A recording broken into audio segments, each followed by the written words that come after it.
feel like I've spent my entire life as a Leaf fan asking myself this question.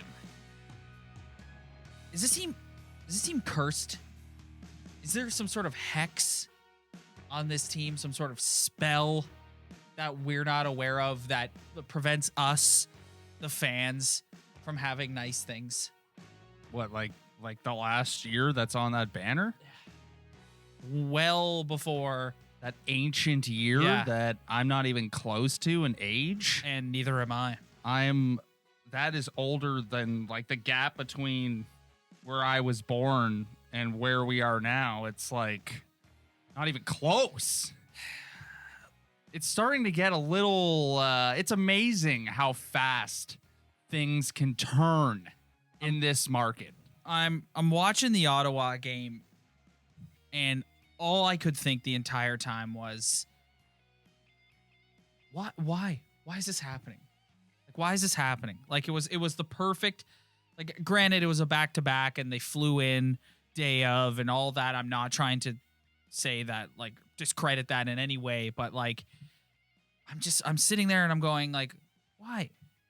Well, what's the stance do we want to take on this? Well, that's what I want to ask you. So they've lost 5 of 6. Yeah. 2 weeks ago, they're clear. They're like 8 or 9 points clear in the division, and your favorite narrative is being spun by the Toronto sports media that, oh, well, they have no competition. They're just they can sleep their way to the Eastern Conference Final. And you, the entire time, to your credit, was like, that is bullshit.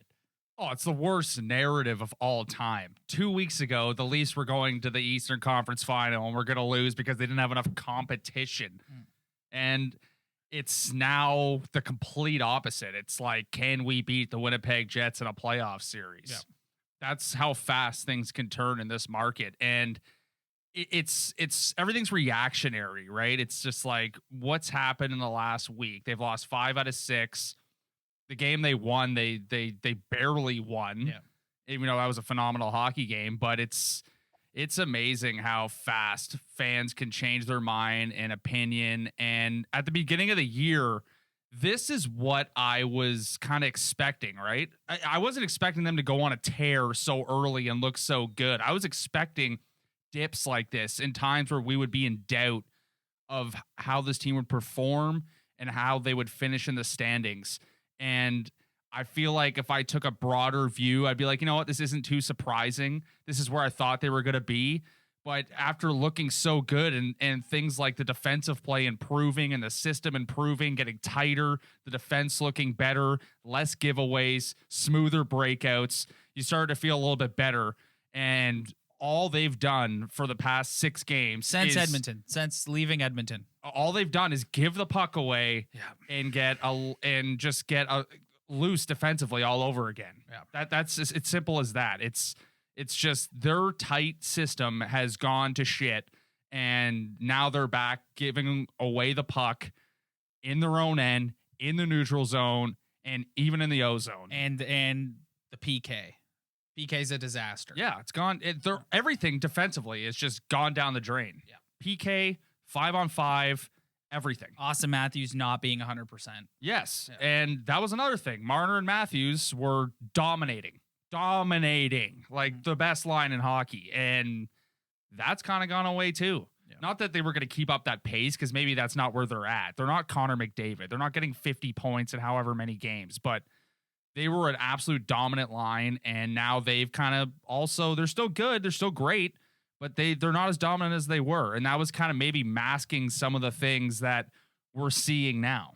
How do you fix those things? Like, how do you fix the little mistakes in the defensive zone? How do you fix a struggling PK? Like, is it just a matter of repetition in practice? Is it like watching film? Is it like, because like, to me, I asked that question because it's inexplicable to me how you can go from dominating the Edmonton Oilers for 3 straight games, dominating, to like now all of a sudden you're making mental error after mental error. One of the goals last night, The first goal that went in on Freddie Anderson last night, Jake Muzzin throws an absolute pizza up the middle of the ice while they're on the penalty kill. They can't clear it out. They get running around. It's in the back of the net. Yeah. I honestly, man, that's the $1 million question. Like watching film, repetition, having the hockey IQ in a game to make the right decision.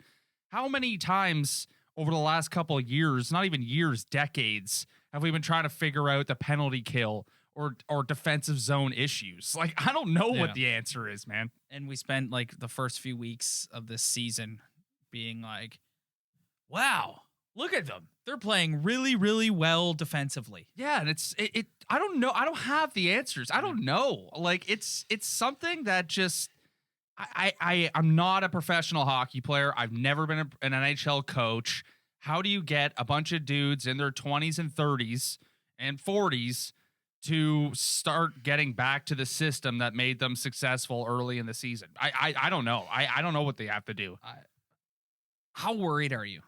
I'm just at a loss for like, I get like caught up in being a rational hockey fan, being like, this league's tough. You've heard us say this before. It's a tough league. You can lose to the worst team on a night. That's just the way it is. It's not like basketball where usually the top teams like dominate and beat other teams on a nightly basis. I think I am.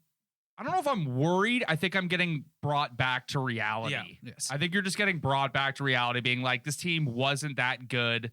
They can be that good, but can they be that good consistently when it matters? I don't know. That's the $1 million question. So here's my opinion on it.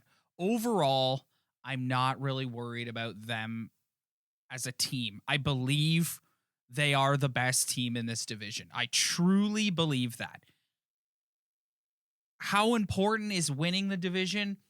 I mean, you'd like it. It guarantees you home ice advantage in the first 2 rounds, but is it really that important when you feel that they're the best team? No, it's really not. No. So if they end up coming in second or third, fine, whatever. I'm not gonna like, that's not a deal breaker for me. So overall, I'm not really worried about them as a team. There are certain things within the team that I am very worried about. And the main topic of discussion, and anyone who's tuning into this knew that this topic was going to come up today. And Freddie Anderson. The narrative and the feeling around Freddie Anderson has been almost Nylander-esque lately. If you follow the Leafs on social, whether that be Instagram, Twitter, Facebook, what have you, you've got the segment of the fan base that is like, this guy stinks. Like, he sucks. It's over. He had his years. He can't win. He can't make a save. He can't whatever. You've got the other section of the fan base who is, it's not his fault. He's a good goalie. They're a disaster in front of him. Like I mentioned last night, like what's he supposed to do last night when Jake Muzzin literally throws it up the middle of his own zone and gives it back to the Senators? So you have these two sides battling. And here's my take on it. Is Frederik Andersen a terrible goaltender? No, he's not. Is it all his fault? No, it's not. But at this point in time, do you think that you can go? So the expectations for this team are Eastern Conference Final or bust, period. I'm sorry. I know they've been struggling a lot lately, but in my opinion, those are the expectations. Anything short of getting to the Eastern Conference Final, aka out of this division, is a failure. Yeah, in my opinion. Do you think he can get you there? Because I don't think he can. I don't have faith that he can get you there, that he can make the save in every playoff game to get you there. The only time will tell. I mean, there's no looking past that his stats, his individual stats for this season is lower than it normally is. It's below average. So you got to look at that. And you also have to look at the fact that their defensive play has gone to shit the past 6 games. So it's like where we are every week when we come on here. It's like, it's not here, it's not there, it's somewhere right here. I think that he could be better if the Leafs clean up their turnovers, but also he needs to stop getting sniped on top corner.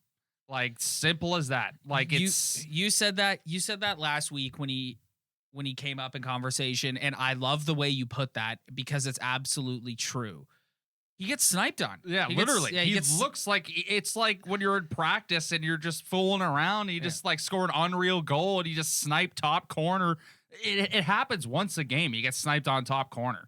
And I get that players can shoot the puck in this league. There's no doubt. These guys didn't get here without knowing how to put the puck in the net, especially the guys who make the big cheese scoring all the Genos. Yeah. But it's like, it's getting a little ridiculous watching a guy go glove side top shelf on him at least once a game. At least one, yeah. Yeah, at least once a game. I mean, but you got to give him some credit. It's like, or not give him some credit, cut him some slack and be like, when you're coming down on a 2-on, if you're getting 4 2-on-1s against you a game, they're going to convert on at least one of them. Yeah. If they're two skilled players coming down on you, players are too good in this league to not convert that. And it's like, especially against a team like Winnipeg who has those like really who has depth, yeah. who are like the Leafs in a lot of way that have some depth in their lineup, scoring depth. And it's like, if you give up odd man rush after odd man rush, unless you're Vasilevsky, who's playing out of his mind right now, they're going to score. Like, they're going to score. So it's stop getting sniped on, but stop giving up 2-on-1s at least 4 times a game.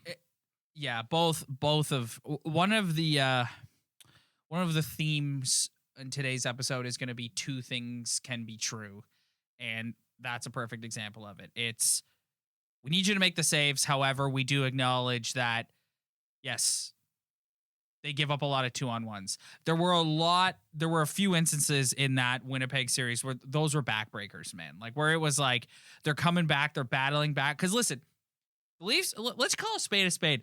The Leafs are front runners. Like, if they can come out early and pot 1 or 2 against you, they're good. They love playing with the lead. That's how they want to play. When they fall behind, like in the Ottawa game, when Michael Hutchinson comes in and before you even realize what's going on, they're down 2-0. Like, they're not built to play from behind like that. Like, they need to get a lead early and they need to hold on to it. And that's when they're at their best.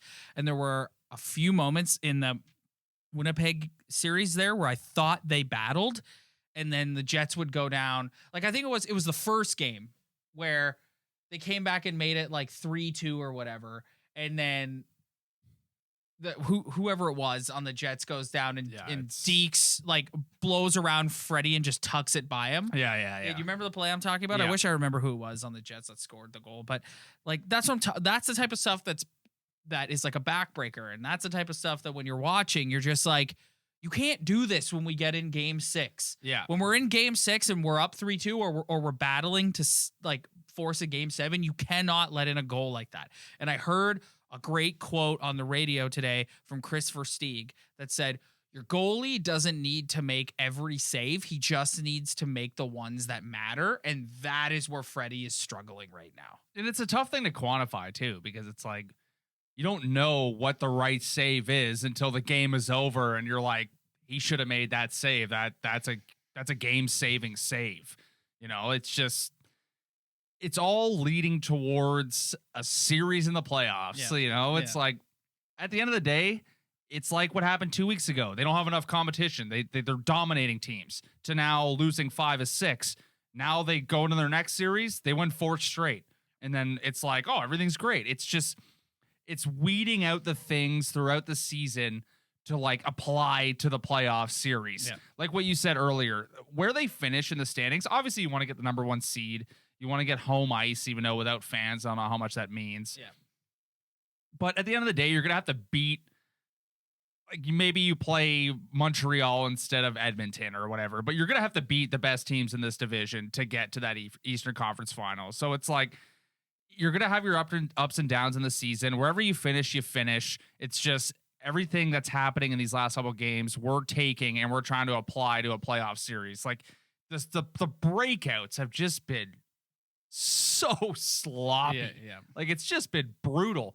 But they've also have gotten a lot of chances in the ozone. They're just not they're not converting as much as they have earlier in the season. So listen, out of these games that they've lost, like, I thought both games in Vancouver, they played pretty well. I thought the first 2 games they played against the Winnipeg Jets, they played pretty well. And then I thought the second game against Winnipeg and then the game against Ottawa, they were terrible. And so it's the inconsistency thing that's really deflating. So they've got 2 games in 12 days. If Jack Campbell is healthy, and your point about him being a Band-Aid is well made. It's driving me nuts. If Jack Campbell is healthy, I think you send him in there. Like I think you're at a point where it's like, I think the competition at this point would be good for Freddie. Yeah. And I think you send him in there and you see, like, if you can go in there and you can play and you can make the saves, like I'm talking about, like the saves that matter, like that's what we need. Yeah. Well, he's been great every time he's laced it up to go in the net ever since he got here. He's been great. It's just like, you come back, you play a great game. Now you're back on the shelf, and it's like, maybe I'm not paying attention to the injured reserve list enough, but it's like, what is he doing right now? Well, they've been pretty cryptic about what the issue with the injury is. Like, where is he? He's gone again, and it's like, when is he coming back? He clearly had a groin that didn't heal. They haven't confirmed this, but if I had to make an educated guess based on everything that's happened, he clearly had a groin that wasn't all the way healed. Yeah. Came back and got hurt in the one game against Edmonton and has like re-injured himself. Yeah, and he's back on the shelf again. Which is like a sort of a controversial topic with the Leafs right now, because like there's a lot of people, myself included, who are like, Austin Matthews is clearly not 100%. He can't shoot the puck. You've moved him to the front of the net position on the power play. He shouldn't be playing. Like, he shouldn't be playing. Yeah, like at the end of the day, screw the standings, okay? Yeah, I think they're at a point now where they're going to make the playoffs. Yes. I mean, anything could happen, but I think they're going to make the playoffs. And it's like, if you need to rest this guy a week, I mean, now they're kind of in a position where they have days off, so it's like, it's going to help them. But if the guy's not shooting the puck like he shoots it and not playing like the player who's leading the league in scoring still after coming back and kind of not looking like the same person, then it's like, get this guy some recovery time. Yep. Like, why not? That's absolutely, like, that's another thing too. It's like, he's not as dominant as he was. At one point, we said on this podcast, can you even imagine Austin Matthews not getting a million chances to score a game and him not scoring? 'Cause at one point, it looks like he was going to score every game for the rest of the season, and people were throwing around 50 goals. Yeah, well, and that's probably why he's still playing, because he's chasing those accolades and the Hart Trophy. That's a dumb way. That's a dumb thinking. I have a hard time believing that the Maple Leafs sports science department would let that happen. You know, it's just like, this guy shouldn't be playing if he's chasing goals. He should be sitting in the press box recovering for the most important time of the year where everything is on the line. Yes. Everything is on the line. So I said earlier that, like, there's 2 things that I'm like concerned about right now with the Leafs, and Freddie Anderson is the first one. The second one, I said earlier that the theme of today's episode is 2 things can be true. I personally have been really hesitant to criticize the John Tavares contract on this podcast, because I've said a bunch of times, if I was Kyle Dubas 2 summers ago, 3 summers ago, whatever it was, I would have done the exact same thing, and you would have done the exact same thing, and you would have done the exact same thing. Hey, don't count out Leaf fans for looking at you being like, I wouldn't have done that. Yeah. Look at his Corsi numbers. So I'm not gonna sit here and say like, wow, that was a huge mistake. But you know what, Ryan? 2 things can be true. The way he's playing right now, it's a brutal contract. It's their worst contract. And like, I don't know. I'm honestly at a loss for words. You and I, one of our favorite sayings is just a guy. John Tavares is the epitome of just a guy right now. He is a non-factor night in and night out. And I understand that he's in his 30s. And you're a senior citizen in the National Hockey League when you're in your 30s. Yeah. And I get that. And I get that he's never been the fastest skater. No. And I get all of that. But for $11 million, it's not good enough. No. And it hasn't been good enough all year. And I don't know.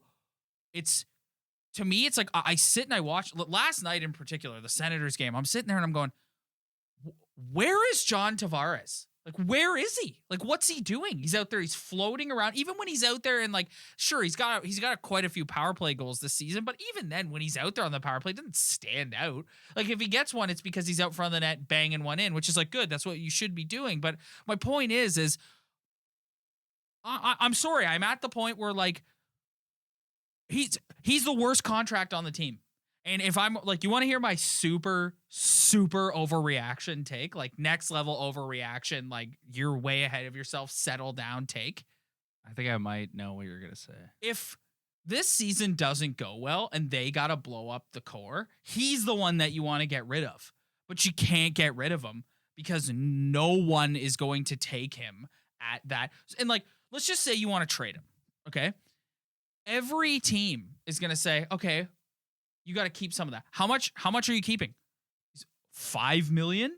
Yeah. 6 million? Like, how much of that are you keeping? Right. So it's like, and I think we always knew when he signed his deal that in the later years of the deal, you weren't going to get the best return on your investment. And we all understood that. But it's like, he comes here in the first year, he has a career season. And we're all like, this is incredible. This is exactly what we wanted. Matthews, Tavares, 1-2 punch. Last year, bit of a, like, it's more of a down year for him. Okay. He's getting a little older. He's not playing with Mitch Marner. Marner's up with Matthews now. That's going to affect his production. Yeah. But you know what? Still the captain. Still a pretty damn good second line center option. Yeah. This year, he's terrible. He's terrible. He's not terrible. He's terrible. I don't know if he's terrible. He's terrible. I do believe that it's one of the worst contracts in the NHL. Yeah. Not because of the guy or the player. It's just like how it just completely sabotages your salary cap. Yeah. And the amount of, you can get 2 very serviceable hockey players for the price that he's at for one guy. You could get 2 Zach Hymans for. I know. It's just yeah. At the end of the day, he's been a point of game player for the Maple Leafs since he's gotten here. And I mean, I don't know. There's a lot of bad contracts in the NHL. This isn't the only one, but like this is the only one that's on like a large scale, like double digits bad contract. And I just think it's the expectations. Like he's not living up to the expectations of a guy who's getting paid that much money. And it's super under the microscope right now when Matthews is hurt and he can't produce and play the way he's capable of. And that is a perfect scenario where you need your second line centerman to like step up a little bit. Yeah. And he's not doing it. And I don't want to hear, can I be honest? Like, I don't want to hear that, oh, well, you know, he's not playing with Marner. I think William Nylander's been pretty damn good. Like, I think he's been pretty damn good since the Edmonton scoring series. Goals. Yeah, he's been pretty damn good. And the only 2 Leafs that were worth anything in the Ottawa game were Zach Hyman and William Nylander. Everyone else just took the night off. I just think Tavares, he's got good awareness on the ice for his position. I don't think he's a guy where you're like, I want to move him to the wing. Like he can still play center, but he's just never. You look at all these amazing players in the NHL, like Matthews can do it, McKinnon can do it, even Marchand can do it, and it's the ability to like make a wow play to change a hockey game, and he just doesn't have that ability. He's always been kind of slow on his feet. He's got good hands. He can score the puck down low. But in terms of a guy who's making the amount of money that he is, he can't change a hockey game. And I think you're just going to increasingly get frustrated because you're always going to want more out of him, but he's never going to give it to you. Which is fine, but not for $11 million. No, it's not. It's not fine. I agree. It's not fine. I think people in the island who are fans of that team would be the first ones to like be like, I told you so. Like he wasn't worth the money. Like he was never that good. He only had 80 some odd points in his best year here. He was the first overall pick. He's supposed to be the savior. He comes over here. He's a great first year. And then after that, it's like at the end of the day, he's a second line center in the NHL right now. And some nights he looks like a third line center. Yeah. And it's just, what do you do? Yeah. Like, you know, what do you do? And I don't want to be like, get rid of Tavares. He sucks. That's not what I'm saying. It's just, when you sign a guy to a big contract and he doesn't perform to that level, what is the solution? What do you do? There's nothing you can do. Like, I don't know what you can do. You just got to pray that he gets on a heater and starts getting more points. Yeah. I mean, his stats aren't that bad. Like, he hasn't been horrible. It's just like, he's not, for the money he's being paid, he's not effective night in and night out. And when they're in a rut like this, and like I said, to me, the thing that makes it stand out the most is Matthews is not 100%. He's not able to play the way he's capable of playing, and that is when you need your other superstar center to kind of pick up the slack a little bit, and he's not doing that. And like I said, I don't want to hear that it's because he's not playing with Mitch Marner, because I think William Nylander has been pretty damn good for the last like 2 weeks, and they've put Thornton on the line with him, and Thornton's been pretty damn good so far this season. And guess what? When he's healthy, Wayne Simmons is probably going to go on that other line, which is like any day now we're going to get an announcement that Wayne Simmons is back. Yeah. Thank God. So like, I don't know. Like, I don't mean to dump on Johnny. I love Johnny. I love that he came here. I love that they made him the captain. I love all of it, but it's just like, dude, like, we need you to be better than this if we're going to go where we want to be. I can't take it. I cannot take another first round playoff exit. That would be I'm going to go all-time around disaster. I'm going to go around this podcast studio and I'm going to have a spaz and I'm going to rip all this stuff off the wall and I'm going to go insane. What about that shirt you're wearing? I'm going to rip my brand new reverse retro t-shirt. Everyone gives, you know what? Like people don't like it. Listen, I'll admit the uni itself is a bit questionable. Like the uni's not the we're greatest. on record being like, we like it. I think this is a good logo. Yeah, I saw this the other day and I was like, I'm gonna buy that. Anyways, so lastly, before we get out of here,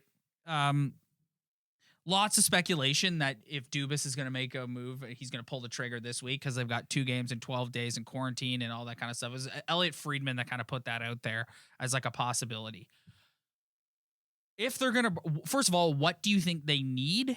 And who's a free agent option that you've heard out there that you think makes sense? My hot take is I don't believe I don't think they need another forward. It's like, hey, you get another forward, what do you do? Like, what do you do with that forward? Well, you gotta you're looking another forward's got to go out if you're gonna trade somebody. So and the name that you keep seeing bandied about is going out the door is Kerfoot. I know, but I've looked at the names and it's like you get Granlund and it's like the flyer on Taylor Hall. It's like that's the dumbest thing I've ever heard. That's never gonna happen. Yeah. I would be going all in on Ekholm for Nashville. I know he's gonna be a hot commodity. I would always, especially with this hockey team, look towards adding on the blue line. Yeah. You replace Alex Kerfoot. I just don't believe in deadline acquisitions. I'd say for every 10 acquisition at the deadline, maybe one guy pans out for a big difference maker on a hockey team. How do you feel about one of the names that I keep hearing out there that I think is actually kind of interesting for offensive depth and like leadership is Eric Stahl? Yeah, but again, it's like you bring Eric Stahl in. Is Eric Stahl better than Alex Kerfoot? I don't know. No, probably not. Probably not. Yeah, probably not. It's just a guy, another veteran who's hungry to win another Stanley Cup because he only had one early in his career. Who's a name, and who's a name that people kind of know, and a guy who's very familiar with the center position, and people will be kind of like, oh, it's Eric Stahl. But it's like if you really compare Kerfoot to Stahl, it's like I don't think there's a big difference there. I think maybe it's another veteran guy you plug into your locker room that makes the team hungrier to do something in the playoffs. But at the end of the day, there's only so much you can do inside the locker room. We've played it up on this podcast. I think it's important, but I think at a certain point, it's about on the ice. Yeah. And I just don't think adding some Jamoke who's just going to fill out another roster spot is going to make a big difference. If you're going to add to the blue line. Yeah. I don't think for a team they still get offensive chances. Like, I don't think they've just been like hemmed in their own zone, dominated. They're not getting dominated. They're not getting hemmed in. They're giving up bad odd man rushes, and they're giving up bad defensive opportunities. Yeah. And they still get their chances in the offensive zone. It's about anything you can do to make this team better defensively. That's what I'm in for. Yeah. I'm not in for adding a goal. What do we talk about all the time? How good offensively this team is and how they're not good enough defensively. Why are we trying to add another guy who could score goals? It's stupid. Well, it's dumb. Yeah. That's bolster your blue line if you have to. Like to me, that is it. I like Justin Hall. Would I like to see Justin Hall knock down a peg? Yes, I do. Well, that will in turn. This is we don't have time to get into this right now, but that will in turn knock your boy Travis Dermott right up into the press. And if box. that has, and I like Dermott, but if that has to be done, then that has to be done. Mm-hmm.